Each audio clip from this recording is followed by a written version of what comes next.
Salam, puji Tuhan.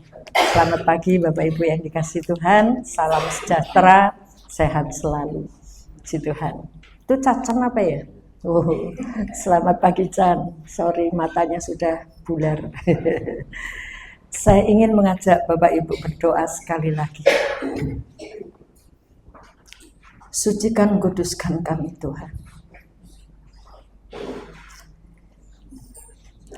Kami siapkan hati kami untuk mendengar firman-Mu. Berikan kepada kami haus dan lapar akan firman. Pulangkan kami dengan kepuasan. Pulangkan kami dengan pemahaman, pengertian akan kebenaran. Terima kasih Bapa. Hadirat-Mu di tengah kami. Berbicaralah, hamba-Mu mendengar. Dalam nama Tuhan Yesus Kristus kami berdoa. Amin. Haleluya, puji Tuhan. Kita belajar orang yang mengenal Allah itu seperti apa, ya. Orang yang tidak mengenal Allah, umatku binasa karena tidak mengenal Allah, ya. Jadi saudaraku, jangan sampai kita beribadah tapi kita tidak kenal kepada siapa kita beribadah, ya. Jadi ibadah kita bukan hanya rutinitas. Tapi ibadah kita adalah satu hubungan makin erat dengan Tuhan, ya. Kita akan periksa pagi hari ini tentang orang yang mengenal namaku. Orang yang mengenal nama Tuhan, ya. Jangan cuma tahu nama Tuhan, tapi kenal siapa Dia, gitu ya. Ketika Allah memperkenalkan diri kepada Musa, Tuhan memperkenalkan diri, akulah Allah ayahmu Abraham, Ishak dan Yakub. Haleluya, ya. Dan kapan Tuhan bicara itu? Ketika Musa melihat satu pandangan yang aneh. Ada semak belukar yang menyala, tetapi semak itu tidak hangus, ya. Satu pandangan aneh ini menarik Musa, ya. Musa tertarik dengan pandangan ini dan kemudian Musa mendekat. Ketika Musa mendekat, Tuhan bilang, Musa, jangan mendekat. Musa, ini tempat kudus, tanggalkan kasutmu, ya. Nah, setelah dia tanggalkan, baru Tuhan mengatakan, akulah Allah ayahmu, Allah Abraham, Ishak dan Yakub. Haleluya, puji Tuhan. Mari kita mengenal siapa Allahmu, siapa namanya, ya. Dan kalau kita kenal, kita paham pribadi Tuhan itu seperti apa, kita tidak akan pernah menyerah untuk kita terus mendekat kepadanya, ya. Baik, kita akan baca dari Mazmur 91 ayat 14 sampai 15, ya. Yang saya tulis itu ayat 14 saja, tetapi kita akan baca 14 sampai 16. Mari kita berdiri bersama-sama dan kita akan baca bersama-sama. Mazmur 91 ayat 14, 2-3. Sungguh hatinya melekat kepadaku, maka aku akan meluputkannya. Aku akan membentenginya, sebab ia mengenal namaku. Bila ia berseru kepadaku, aku akan menjawab. Aku akan menyertai dia dalam kesesakan. Aku akan meluputkannya dan memuliakannya. Dengan panjang umur akan kukenyangkan dia dan akan kuperlihatkan kepadanya keselamatan daripadaku. Amin. Silakan duduk. Keselamatan yang dunia anggap itu keselamatan di dunia ini, ya. Sebab itu ketika Tuhan tidak mereka dapatkan keselamatan dari Tuhan, mereka mencari keselamatan dari dunia ini. Contohnya ketika zaman perang, ya, zaman kuno, banyak orang membekali diri dengan satu kekuatan dari dalam, supaya ketika orang memenggal tidak mempan gitu ya, supaya ada kekuatan-kekuatan gaib, dan itu bisa diterima memang ya, bisa terjadi ya, tapi itu hanya keselamatan di dunia ya. Bisa setan bisa memberikan itu semua ya, ketika menghadapi bahaya kemudian bisa menghilang, bisa jadi ya, itu keselamatan yang ada di dunia. Tapi orang yang mengenal Allah, Tuhan janji di ayat 16, akan kuperlihatkan kepadanya keselamatan daripadaku. Haleluya. Kita belajar kemarin tentang orang-orang yang mengenal Allah, mereka tidak takut menghadapi bahaya, sekalipun Tuhan tidak menolong dalam dunia ini, ya kan? Contohnya 3 orang sahabat Sadrak, Mesak, dan Abednego tidak takut dengan dapur api, karena dia kenal Allahnya. Walaupun Allahnya tidak menolong katanya, sekalipun Allahku tidak menolong, aku tahu Allahku sanggup.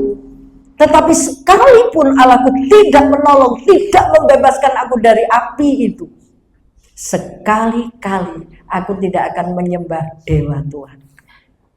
Haleluya. Ini orang yang mengenal akan Allah ya. Sekali lagi, jangan cuma tahu Allah juru selamat. Kalau kita cuma tahu Allah juru selamat, kita akan datang kepadanya saat kita butuh keselamatan di dunia ini. Saat sakit, tolong saya Tuhan, tolong. Sudah didoakan sembuh, oh puji Tuhan. Jatuh lagi di dalam dosa, lupa lagi akan Tuhan. Haleluya. Ya, ini adalah Mazmur 91, ini adalah ungkapan doa Musa. Dan doa Musa ini merupakan sebuah nubuatan bagi orang yang mengenal Allah, bagi orang yang setia kepada Allah. Dan ini salah satunya, ayat 14-16 ini. Sungguh hatinya melekat kepadaku, maka aku akan meluputkannya, aku akan membentenginya, sebab ia mengenal namaku. Jadi saudaraku, ketika orang mengenal Allah, dia tidak bisa tidak untuk mendekat. Dia tidak bisa jauh dari Tuhan. Apapun yang dihadapi, dia ingin mendekat. Hatinya melekat kepadaku. Dan karena dia melekat, tadi kita nyanyi, penyertaan-Mu Tuhan, terutama bagiku. Haleluya. Ya, apa yang jadi terutama dalam hidup kita? Minggu lalu kita periksa orang Israel bersungut-sungut gara-gara gak ada makanan. Hanya kepingin daging, kepingin semangka, kepingin bumbu-bumbu, bawang pre. Mereka bersungut-sungut kepada Tuhan. Ini orang yang tidak mengenal Allah. Ketika kita mengenal Allah, kita rindu dekat. Ya. Banyak orang tidak ingin mendekat kepada Allah karena dia ingin dekat kalau butuh. Atau mungkin aku mau dekat kalau ada waktu. Oh, hari ini aku sibuk.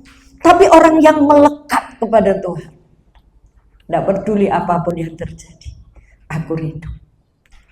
Seperti seorang anak ketika dia merantau, dia bekerja atau kuliah. Ketika selesai kuliah, dia akan kembali pulang. Hatinya melekat di rumah. Atau mungkin seorang kekasih, ketika dia jauh sedang kuliah, meninggalkan tunangannya, hatinya melekat dengan kekasih, dan dia kembali untuk mencari kekasihnya. Ya, dan ini loh orang yang melekat kepada Tuhan. Tuhan menjagai, dikatakannya, aku akan membentenginya. Gak usah diminta. Ya, gak usah diminta. Allah tahu apa yang harus dia lakukan. Haleluya. Ini orang yang mengenal Allah, hatinya melekat kepada Tuhan. Dan selanjutnya apa? Seruannya didengar oleh Tuhan. Bila ia berseru kepadaku, aku akan menjawab. Bila ia berseru, aku akan menyertai dia dalam kesesakan. Aku akan meluputkannya dan memuliakannya. Wah, ini saudaraku yang tidak layak untuk kita terima. Dimuliakan oleh Allah, bukan oleh manusia. Dahsyat ya. Ini orang yang hatinya melekat kepada Tuhan. Ini orang yang mengenal Allah. Dikatakan, aku akan meluputkannya, aku akan memuliakan. Saudara senang dimuliakan oleh manusia? Senang ya? Tentu ya, datang disambut, disanjung ya. Wah, wis pokoknya wes ini yang terutama. Senang kan kita? Itu baru manusia. Apalagi kalau Allah yang memuliakan kita. Bagaimana kita bisa dimuliakan oleh Allah? Kalau kita kenal dia dan hati kita terpaut, terhubung dengan dia. Allah bertindak lebih dari apa yang kita harapkan. Haleluya ya. Jika dia berseru kepadaku, aku akan menjawab. Seruan orang benar, seruan orang yang mengenal Allah itu dijawab. Awas, jangan keliru. Dijawab itu bukan berarti dikabulkan, ya. Dijawab. Jawaban Tuhan itu bisa ya, bisa tidak, bisa tunggu, ya kan? Itu dijawab. Misalnya anak saya bilang, Bu, belikan ini, ya nanti, lo kan nanti. Atau mungkin saya bilang menjawab, gak usah lah. Enggak, tapi saya jawab, ya. Jadi orang yang mengenal Allah, ketika seruannya tidak dikabulkan, tapi dijawab, ya. Dan orang ini tidak akan bergeming. Dia akan terus berpaut kepada Tuhan, ya. Kenali Allah supaya ketika kita ibadah punya motivasi yang benar. Dan ibadah yang seperti ini yang akan dimuliakan oleh Allah. Orang yang mengenal Allah bukan hanya seruannya didengar, tapi dalam kesesakan Tuhan menyertai. Wah, ini yang luar biasa ya. Disertai. Dalam kesesakan Tuhan menyertai. Loh, kalau Tuhan menyertai kita, apa sih yang Tuhan gak bisa lakukan buat kita? Ya kan? Nah, kalau Tuhan menyertai kita, dia punya kuasa jauh lebih besar. Dia punya kemampuan, bahkan dia punya kasih yang besar. Itu yang menjadi kasih dan sayang, sumber kekuatan hidupku. Ini loh saudaraku, kenali kasihnya, kenali pribadinya. Sehingga ketika kita beribadah kepadanya, kita punya hubungan. Ya. Ibadah bukan rutinitas, tapi hubungan dengan Allah. Ya, puji Tuhan. Orang yang mengenal Allah, Tuhan pelihara sepanjang umur hidup. Sampai umur berapapun, sampai umur 100 tahun Tuhan menyertai. Sampai umur berapa? 70? Saya sudah mendekati 70. Sampai umur berapa? Mungkin sampai umur belasan tahun bisa jadi. Aku memelihara sepanjang umur hidupnya. Dan bahkan ayat terakhir, ayat 16. Aku memperlihatkan, menyingkap matanya, ya, memperlihatkan keselamatan yang daripadaku. Seringkali karena kita tidak mengenal Allah, mata kita buta. Seperti orang Israel yang bersungut-sungut hanya soal makanan. Mereka tidak bisa melihat kuasa Allah. Mereka tidak bisa memperhatikan apa yang Tuhan sudah buat. Perlindungan, penyertaannya, melewati padang gurun yang penuh dengan keganasan binatang-binatangnya. Binatang buas. Beberapa minggu lalu kita pernah bahas itu. Padang gurun itu ganas. Dan kalau orang Israel bisa melewati, itu penyertaan Tuhan. Bapak Ibu, ketika saudara dan saya berjalan sampai hari ini, kita boleh menikmati hari demi hari berkat Tuhan, pemeliharaan Tuhan, kita bisa sehat. Mungkin kondisi yang kita nikmati, yang fasilitas yang kita miliki tidak seperti orang lain. Tapi ketika Tuhan memelihara, menjaga kita, dan kita tetap sehat hari ini, kita masih bisa menikmati kesehatan, kita masih bisa menikmati makanan, walaupun tidak sama dengan orang lain. Itu anugerah. Itu penyertaan Tuhan. Haleluya. Karena dia mengenal Allah. Tuhan memelihara sepanjang umur hidup. Dan Tuhan memperlihatkan. Jangan sampai kita hanya melihat, menilai Tuhan. Karena berkat. Berkat jasmani. Yang kita alami. Kalau berkat jasmani itu tidak ada, seperti orang Israel, nggak ada makanan, marah. Tuhan sangat rendah nilainya kalau kita hanya mengukur soal berkat jasmani. Dan kita bisa jadi bersungut-sungut seperti orang Israel. Ya, Tuhan gak pelihara aku, masa aku begini, Tuhan gak perhatikan aku. Aku sudah setia, doa pagi, minggu, tiap minggu aku datang, masa Tuhan gak perhatikan aku. Kalau kita menganggap Tuhan, kita kenal Allah hanya sebatas penolong, hanya sebatas berkat jasmani. Haleluya.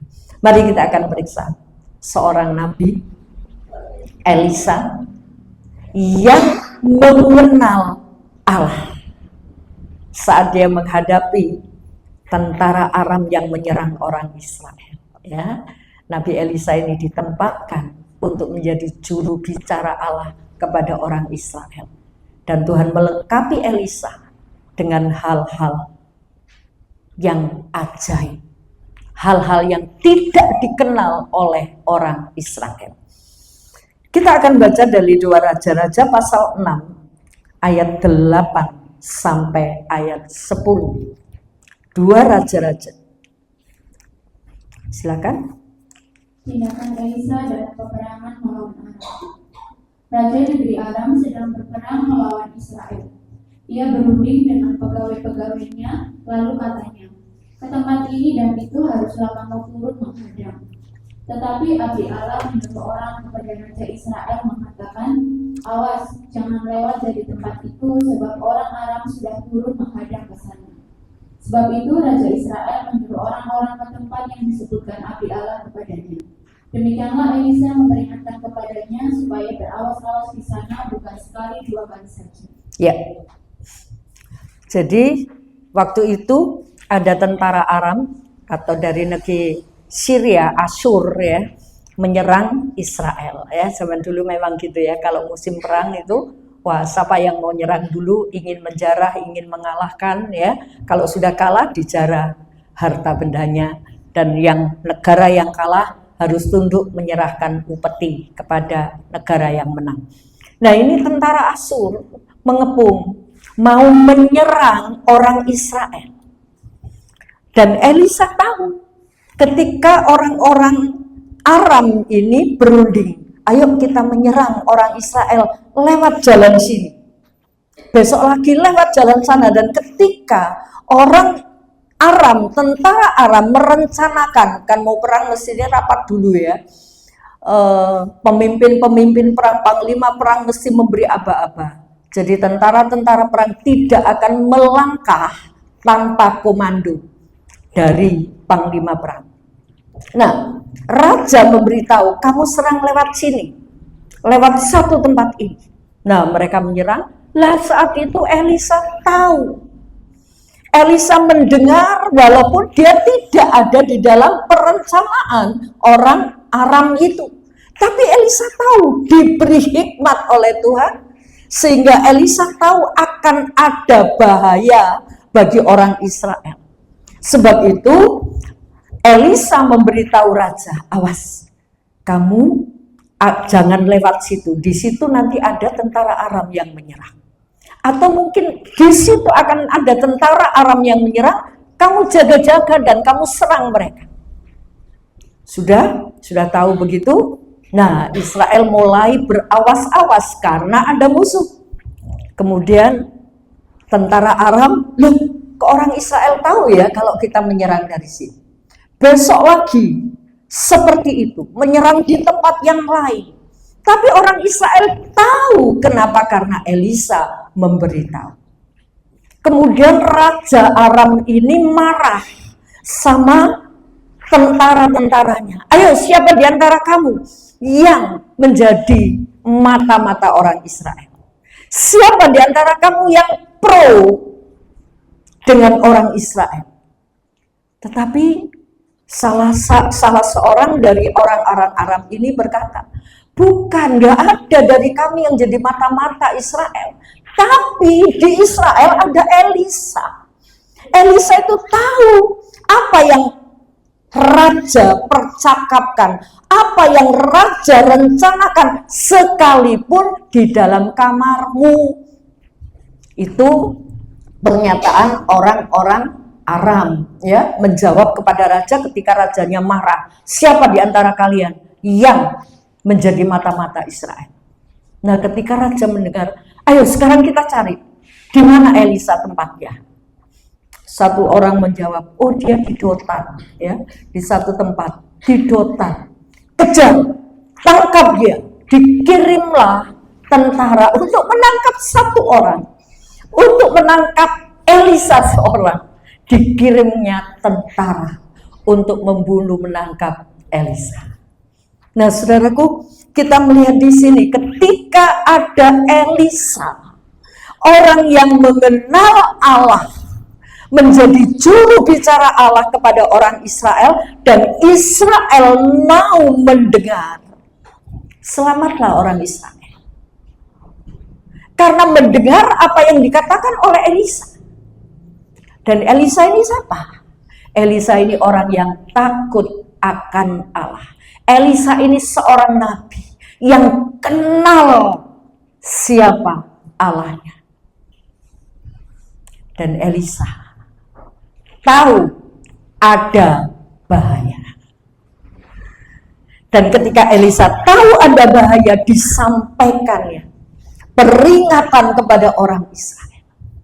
Berapa banyak di antara kita ketika mendengar nasihat, entah itu dari pembimbingmu, dari pendetamu, dari teman sejawatmu, dari ketua kelompok selmu, ketika mendengar bimbingan, jangan lakukan itu, bahaya. Banyak sekali kita berontak. Aku maunya gini kok, mau apa? Apa urusanmu dengan aku? Kadang kita berkata begitu. Kadang ada gejolak di dalam hati. Aku nurut, apa aku menuruti kemauanku? Orang Israel ketika mendengar nasihat Elisa, selamat mereka. Gak jadi diserang. Bagaimana kita mau kenal Allah? Mungkin saudara akan berpikir kenal Allah itu seperti apa? Aku tak puasa berdoa ingin kenal Allah. Ini loh dari firman Tuhan. Dari peringatan-peringatan yang Tuhan berikan kepada kita, dari situ kita bisa kenal Allah kita. Haleluya. Mungkin Tuhan tidak memperkenalkan diri seperti Tuhan memperkenalkan diri kepada Musa. Tapi saat ini ada firman. Firman itu adalah kata-kata Allah. Kata-kata Allah itu sama dengan Allah.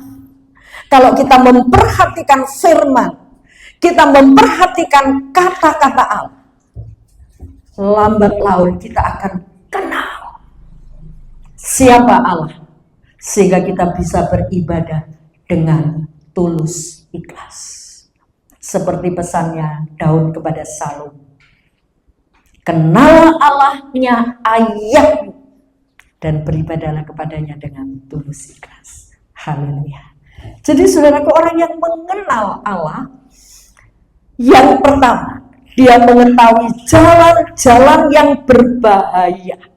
Haleluya. Dan kalau dia memberitahukan, awas jangan jalan sini, ada bahaya. Kemudian Israel nurut, akhirnya selamat. Ya, firman Tuhan akan juga memberi petunjuk kepada saudara, kepada saya, jalan-jalan yang berbahaya. Coba baca Amsal 22 ayat 3. Kalau orang bijak melihat malapetaka, bersembunyilah dia. Tetapi orang yang tak berpengalaman berjalan terus selalu kena celaka. Iya. Orang bijak melihat malapetaka, bahaya, bersembunyi. Bahaya itu seperti apa? Kadang-kadang di jiwa kita itu ada gejolak. Suara daging sama suara roh. Hari kapan itu saya sampaikan ya kepada kelompok hari Jumat kalau tidak salah. Jiwa ini proses untuk pembaruan itu tarik-tarikan. Ngikuti suara daging atau suara roh. Nah kalau roh kita tidak pernah dikasih makan sehingga rohnya menjadi kuat, maka jiwa ini akan tertarik dengan suara daging. Suara daging itu apa? Percabulan, kesombongan, iri hati, ya. Itu suara daging, ya. Amarah, dengki, benci dan lain sebagainya. Itu suara daging. Tapi suara roh beda. Nah, jiwa ini akan tarik-tarikan. Mau kemana? Kalau roh itu kuat, maka jiwa ini akan ngikuti. Tapi kalau daging yang kuat, karena rohnya nggak pernah dikasih makan oleh firman Allah, baca enggak, doa juga enggak mungkin, ya. Nah, saudaraku, maka jiwa kita tidak akan tertarik dengan suara daging dan kita ikuti. Dan ketika kita mengikuti ternyata ada bahaya. Makanya Amsal mengatakan orang bijak kalau melihat malapetaka dia sembunyi. Dia tahu ini malapetaka, ini bahaya. Kalau aku masuk di situ ada bahaya, ada bencana. Jadi saudaraku, jadilah orang bijak. Dan orang bijak itu orang yang kenal Allah. Tuhan memberikan hikmat, akal budi, kebijaksanaan. Sehingga kita tidak masuk dalam bahaya. Karena kita ngikuti suara daging. Haleluya. Yang kedua, orang yang mengenal Allah. Yang pertama, mengenal bahaya. Jalan-jalan yang berbahaya. Ini orang yang kenal Allah. Oh, kalau aku jalan di sini, nanti ada bahaya. Kalau aku jalan ke situ, ada bahaya. Dan kadang-kadang daging memimpin kita. Bersuara keras kepada kita. Ayo, jangan mau kamu direndahkan. Ayo, jangan mau kamu ya diremehkan. Jangan mau kamu, itu suara daging, saudara. Ya. Dan itu perlu kita bongkar ketika kita merendahkan diri di hadapan Tuhan. Haleluya. Yang kedua, orang yang mengenal Allah. Ayat 15 sampai 16. Ketika pelayan abdi Allah bangun pagi-pagi dan pergi keluar, maka tampaklah suatu tentara dengan kuda dan kereta ada di sekeliling kota itu. Lalu berkatalah bujangnya itu kepadanya, "Celaka tuanku, apakah yang akan kita perbuat?" Jawabnya, "Jangan takut, sebab lebih banyak yang menyertai kita daripada yang menyertai mereka." Amin. Ya, ketika tentara Aram mulai menyerang Elisa, ya, kita kembali pada perikop Elisa, ya. Nah, ketika tentara Aram mulai menyerbu satu orang Elisa, menyerbu satu rumah dengan membawa banyak tentara, saudaraku, Elisa bagaimana? Ketika rumah saudara digeruduk, bagaimana kita? Takut sembunyi semua ditutupi. Tapi Elisa tenang saja, haleluya. Dia tidak takut sekalipun ya musuh itu mengelilinginya. Ini orang yang kenal Allah. Dan yang takut siapa? Hambanya. Hambanya itu takut. Pagi-pagi dia buka pintu, dia buka jendela, keluar. Kok ada tentara mengelilingi kota ini? Akan menyerbu. Dan dia ketakutan, aduh bagaimana ini? Tapi Elisa karena dia ada penyertaan Allah, dia kenal Allah yang tidak pernah meninggalkan dia. Pembantunya ini bilang kepada Elisa, "Pak, bagaimana ini? Bagaimana? Kita mau sembunyi kemana? Mau ngalor kena, mau ngidul kena, mau ngetan kena. Ke segala arah dia nggak bisa keluar, terhimpit sudah. Seolah-olah tidak ada waktu, Tidak ada kesempatan untuk menyelamatkan diri. Tapi apa jawab Elisa? Dia katakan, jangan takut, ya, jangan takut karena yang menyertai kita itu jauh lebih banyak. Yang menyertai kita jauh lebih banyak, ya. Tuhan itu punya tentara ribuan, ya, malaikat-malaikatnya ribuan. Jadi kalau Tuhan memerintahkan dengan sepatah kata saja, lindungi Elisa, lindungi rumah Elisa, apa mereka nggak nurut? Nurut. Tentaranya nurut langsung, ya, dengan berkuda, dengan tentara sorgawi datang melindungi Elisa. Dan Elisa berkata, jangan takut sebab yang menyertai kita itu lebih banyak. Haleluya. Ini orang yang mengenal Allah. Bahaya apa yang akan mengancam saudara? Bahaya apa yang akan mengancam kita? Kekurangan, kehilangan pekerjaan, kehilangan penghasilan, sakit penyakit, kehilangan kesehatan. Apa yang mengancam kita? Kalau kita kenal Allah, kita tidak akan pernah takut. Yang menyertai kita itu Tuhan, pemilik sorga dan pemilik bumi, pemilik tentara sorga. Dengan berucap sepatah kata, tentara-tentara sorga itu akan turun. Haleluya. Orang yang mengenal Allah tidak pernah takut. Sekalipun ada musuh, ada bahaya mengancam, Elisa tetap tenang. Haleluya. Sementara yang gopo siapa? Yang ketakutan siapa? Hambanya.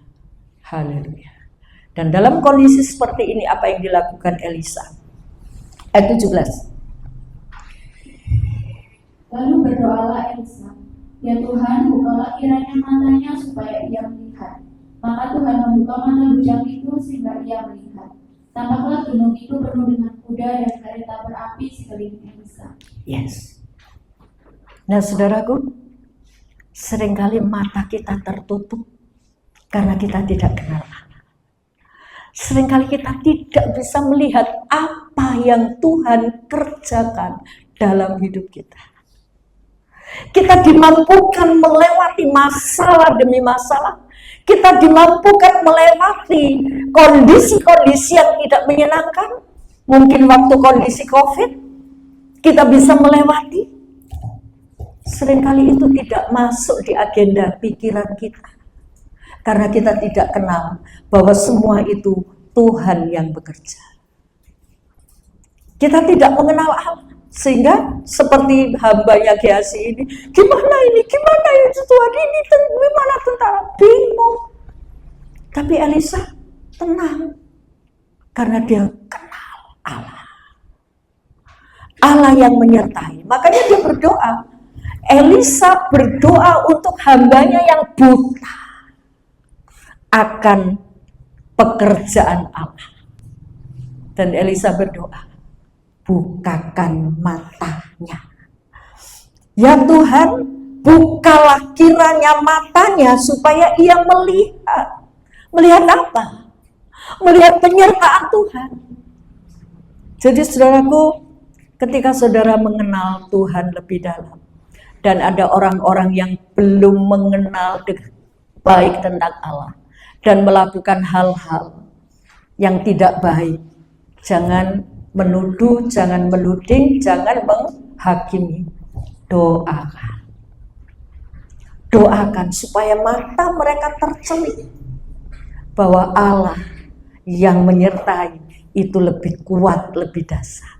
Haleluya. Elisa yang mengenal Allah, dia tidak bilang kepada pembantunya, kowe takut aja. Selama ini kamu tidak melihat penyertaan Tuhan terhadap saya. Apa yang Tuhan lakukan, perkataan-perkataan Elisa yang begitu berkata terjadi, ya. Ketika Elisa pulang dari mengantar Elia naik ke sorga, ketika dia pulang nyebrang sungai Yordan, ada anak-anak mengolok, hei si botak, karena memang Elisa botak. Apa yang dikatakan Elisa? Kiranya singa akan mencabik-cabik. Tidak lama, apa yang dikatakan Elisa ternyata berbuat. Nah itu pembantunya kemana? Gak dengar cerita itu? Pasti dengar, walaupun saat itu dia belum jadi hambanya Elisa. Pasti dia dengar kisah-kisah Elisa. Nah saat ini dia tidak merenungkan, tidak mengagendakan, tidak mencatat perbuatan-perbuatan Allah yang ajaib kepada Elisa. Sehingga ketika tentara musuh menyerang, dia takut. Haleluya. Dan untuk orang seperti ini, Elisa berdoa. Tuhan, bukakan matanya supaya dia juga boleh melihat Engkau, tentaramu yang menyertai kami jauh lebih banyak dari musuh. Haleluya. Puji Tuhan. Elisa mendoakan. Ayo kita saling mendoakan ya. Kalau ada saudara-saudara yang lemah iman, jangan diperbincangkan, tapi doakan. Kalau ada saudara-saudaramu yang mulai bertindak hal-hal yang aneh, yang membawa pada mereka tempat-tempat bahaya, doakan. Haleluya. Seperti Tuhan membuka mata kita, maka Tuhan juga akan membuka mata mereka untuk melihat Allah yang dahsyat. Sehingga mereka kenal, oh ini toh Allah gitu ya. Yang keempat, ya, ayat 18 silakan. Ketika orang-orang Aram itu turun mendatangi dia, berdoalah Elisa kepada Tuhan. Butakanlah kiranya mata orang-orang ini, maka dibutakannya mata mereka sesuai dengan doa Elisa. Ya, ketika dalam kesesakan, orang yang melekat kepada Tuhan, orang yang mengenal Allah, dalam kesesakan Tuhan meluputkannya. Ya, Tuhan mendengar doanya. Doa Elisa apa sekarang? Kalau tadi doa untuk hambanya supaya tersingkap matanya untuk melihat tentara surga. Sekarang untuk musuh, Elisa doa apa? Butakan mata mereka. Tapi ingat, jangan sampai ini beranggapan kita beranggapan, oh kalau begitu boleh ya mendoakan musuh-musuh yang menyerang kita, mendoakan yang jelek. Ada rencana Tuhan. Elisa berdoa untuk membutakan matanya karena Elisa akan menuntun mereka untuk diberi makan, gitu ya. Jadi Elisa bukan berniat jahat. Elisa berdoa, Tuhan butakan mata mereka. Bayangkan barisan tentara yang bukan hanya 1-2 orang, ratusan bahkan mungkin ribuan tentara itu buta semua, ya. Nah setelah buta, saudaraku, Tuhan dengar kan, seruannya Tuhan dengar. Ketika Elisa berdoa, butakan mata mereka. Semua buta. Tentara-tentara itu buta.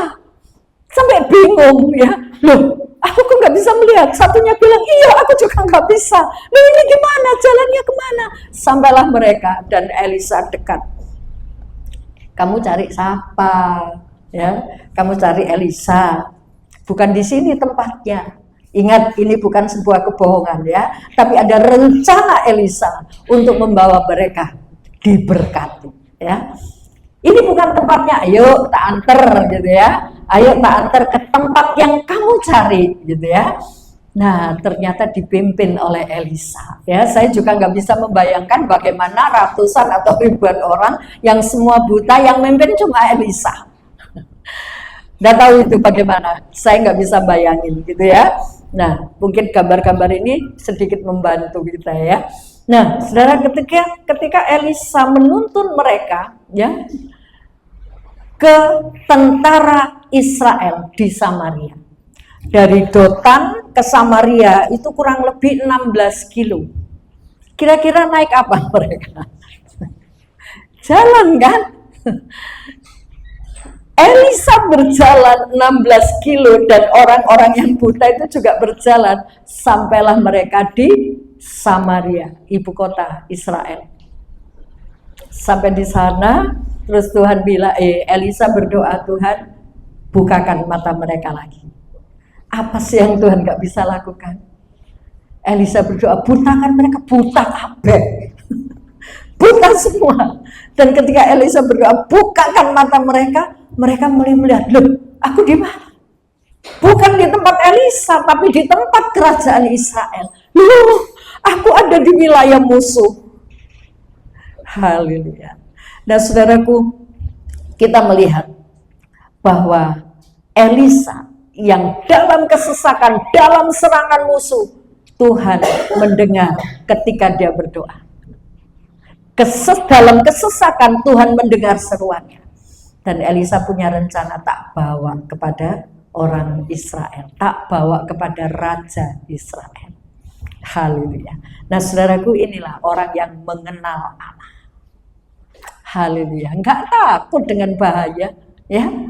Bahkan ketika dalam kesesakan, setiap doanya itu didengar oleh Tuhan. Ini kebetulan doanya dijawab, dikabulkan, ya. Tapi doanya Sadrak, Mesak, dan Daniel kemarin enggak terkabulkan, ya. Tapi bukan berarti Tuhan tidak mendengar, ya.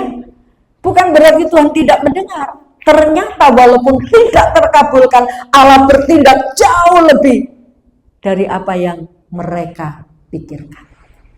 3 orang siap hangus, tapi ternyata gak hangus. Daniel siap dicabik-cabik oleh singa, tapi ternyata singa itu dikantongkan. Allah bisa melakukan jauh lebih besar dari apa yang dipikir oleh manusia. Sebab itu sekali lagi, jangan pikiranmu mengikuti suara dagingmu. Suara dagingmu akan membawa kita ke tempat-tempat yang berbahaya, yang mencelakakan. Haleluya. Puji Tuhan. Nah, saudaraku, selanjutnya, ketika tentara Aram sudah sampai di Samaria, dicelikkan matanya, mereka bingung. Aku di tengah-tengah musuh. Aku ada di wilayah musuh. Dan Raja Israel tentu ketawa ketiwi, ya. Bangga, wah ini Elisa sudah membawa musuh kita. Sekarang apa yang harus kita lakukan? Aku berhak, berkuasa untuk melakukan. Kemudian Raja Israel bilang kepada Elisa, Pak Elisa, akan aku bunuhkah mereka? Bagaimana ini? Kesempatan tinggal ya. Mereka pasti kalah, mereka pasti hancur, ya. Tinggal sedikit saja. Kemudian Elisa bilang apa? Biasakah kamu untuk membunuh orang-orang yang memusuhi kamu? Biasakah kamu membalas orang-orang yang memusuhi kamu, yang memerangi kamu? Mari pertanyaan ini juga pertanyaan buat saudara, buat saya. Mungkin saudara merasa tidak pernah punya musuh. Itu luar biasa. Tapi kadang-kadang ada orang yang memusuhi kita. Ada pepatah mengatakan 1000 sahabat itu masih kurang. 1000 sahabat itu masih kurang, tapi 1 musuh cukup banyak. Makanya jangan sampai ada musuh dari dalam hati kita, musuh, benci, ya, marah kepada seseorang. Musuh 1 orang itu sudah cukup banyak. Tapi 1000 sahabat itu masih kurang. Jalinlah persahabatan satu dengan yang lain, ya. Karena kita terikat oleh kasih Kristus. Haleluya. Nah, saudaraku, ketika orang Israel, Raja Israel ingin membunuh mereka, ingin membunuh musuhnya, tanya kepada Elisa, biasakah kamu membunuh musuhmu? Dan Elisa bilang apa? Sediakan makanan. Sediakan makanan, berikan mereka makan sampai kenyang. Haleluya. Ini yang Tuhan ajarkan kepada kita, ya. Mungkin ada orang, kita mungkin merasa nggak punya musuh, semuanya kita kasih, semuanya kita rangkul, mungkin kita juga doakan, ya. Tapi ada orang-orang yang kadang-kadang nggak suka dengan kita. Kita nggak bisa memaksa orang suka dengan kita, nggak bisa. Itu hak mereka, ya. Tapi kalau ada orang-orang seperti ini, biasakah kita membalas mereka dengan membunuh mereka? Kata Elisa, jangan, kasih dia makan, kenyangkan dia, buat dia bahagia. Mungkin dengan doamu, Ya, mungkin dengan sambutanmu doakan mereka, ya. Puji Tuhan. Nah, setelah mereka makan kenyang, apa yang terjadi, Saudara? Setelah mereka makan kenyang, kemudian mereka diizinkan pulang. Wetenge wis wareg. Coba dibaca ayat terakhir. Ayat 23. Disediakanlah bagi mereka jamuan yang besar, maka makan dan minumlah mereka. Sesudah itu dibiarkanlah mereka pulang kepada tuan mereka. Sejak itu tidak ada lagi gerombolan-gerombolan Aram memasuki negeri Israel. Iya. Haleluya. Setelah mereka dibiarkan pulang dengan perut yang sudah kenyang, mungkin mereka cerita sama rajanya. Dikatakan sejak itu tidak ada lagi gerombolan-gerombolan Aram yang memasuki negeri Israel. Biasanya gerombolan-gerombolan Aram ini kayak preman-preman, ya, merampas harta milik orang Israel hasil panen, ya. Sejak saat itu sudah nggak ada lagi orang Aram yang mau memerangi. Orang yang mengenal Allah, mungkin ada orang yang memusuhi, tapi Allah akan memperdamaikan. Kalau kita tidak membalas yang jahat dengan jahat, tapi kita membalas yang jahat dengan kebaikan, lama-lama orang itu pun didamaikan dengan kita. Haleluya, puji Tuhan. Inilah Elisa, dia mengenal Allah secara pribadi. Kenali Allahmu sehingga kita bisa beribadah dengan kerendahan hati. Kita bisa beribadah dengan tulus, ikhlas. Kenali Allahmu supaya kita tidak beribadah dengan sebuah rutinitas karena saya orang Kristen. Tidak, nggak ada bedanya dengan orang-orang di luar sana beribadah karena aku takut kalau aku nggak ibadah nanti diselentik sama Tuhan. Makanya mereka taat-taat banget, ya. Kadang-kadang kita kalah dengan ketaatan mereka. Tapi miliki hubungan dengan Allah, melekatlah dengan Allah, maka hatimu akan dibawa untuk memiliki hati seperti Kristus. Haleluya. Yang tidak membalas jahat dengan jahat, tapi mengasihi orang yang membenci kita sekalipun, ya. Puji Tuhan. Nah, Elisa semakin mengenal Allah. Berawal dari mana Elisa bisa mengenal lebih dalam terhadap Allahnya? Kita ingat panggilan Elisa ketika Elia datang kepada Elisa, dipanggil, dilemparkan jubahnya dan Elisa nangkep jubah Elia dan kemudian Elia bilang, ikutlah aku. Saat itu Elisa sedang apa? Elisa sedang membajak dengan 12 pasang lembu. 12 pasang lembu berarti berapa ekor lembu itu? 24. Di sini ada yang punya 24 ekor lembu. Kaya banget itu, ya. Ini orang Elisa ini bukan orang yang tidak punya. Elisa ini orang kaya. Sampai dia membajak dengan 12 pasang lembu. Haleluya. Dan tentu membajak 12 pasang dengan 12 pasang lembu, tentu lahannya tidak lahan yang kecil, ya. Dia punya lahan yang luas, dia punya lembu yang banyak. Jadi dia bukan orang ecek-ecek, ya. Ekonominya bukan ecek-ecek. Tapi dia orang kaya. Tapi begitu Elia memanggil, dia berani tinggalkan itu. Baik Pak Elia, sebentar saya pulang dulu. Saya mau pamit sama Bapak Ibu. Dan kayu bajaknya dibakar. Supaya dia sudah tidak bisa membajak lagi. Lembu-lembunya disembelih. Supaya dia tidak bisa kembali dengan tugas untuk mengurusi kekayaannya.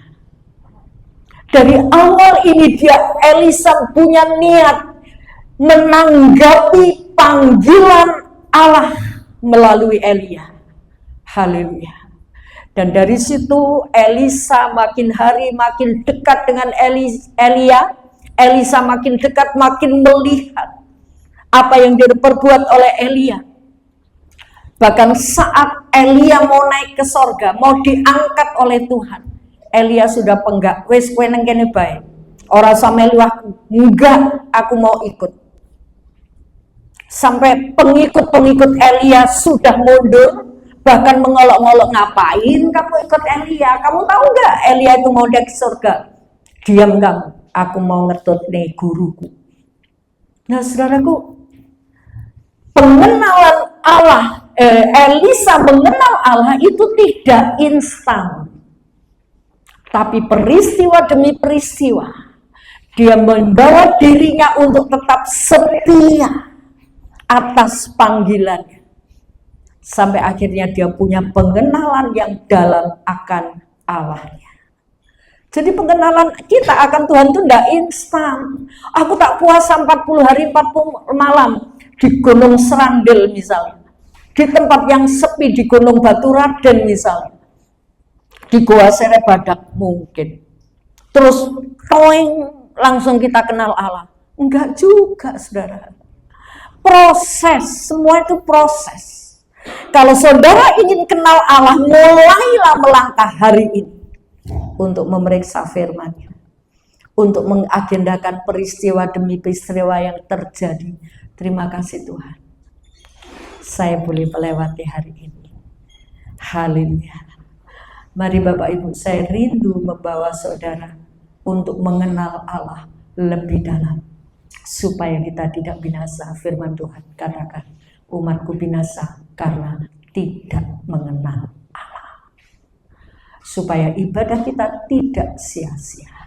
Haleluya. Bagaimana saudara menilai Tuhan Yesus? Hanya sebagai dukun yang kalau kita minta dan memenuhi syarat-syaratnya, kemudian kita menikmati berkatnya? Sebagai dukun, sebagai dewa? Tuhan kita bukan seperti mereka, tapi Tuhan kita sebagai Bapa. Apapun yang terjadi, aku tetap anakmu, Pak. Engkau membawa aku kemana, aku anakmu, Pak. Hargai Tuhan lebih dari apa yang ada di dunia ini. Keindahan dunia itu memudarkan. Keindahan Yesus itu memudarkan mata kita akan keindahan dunia ini. Banyak orang bangga ya kalau punya keindahan dunia, ya. Kalau punya keindahan dunia, orang bangga, ini loh aku punya ini, aku punya itu. Tapi sesungguhnya kalau kita punya Allah, kenal Allah, mata kita pudar untuk melihat keindahan dunia. Hanya Yesus yang nomor 1 dalam hidup kita. Mari kita berdiri bersama-sama.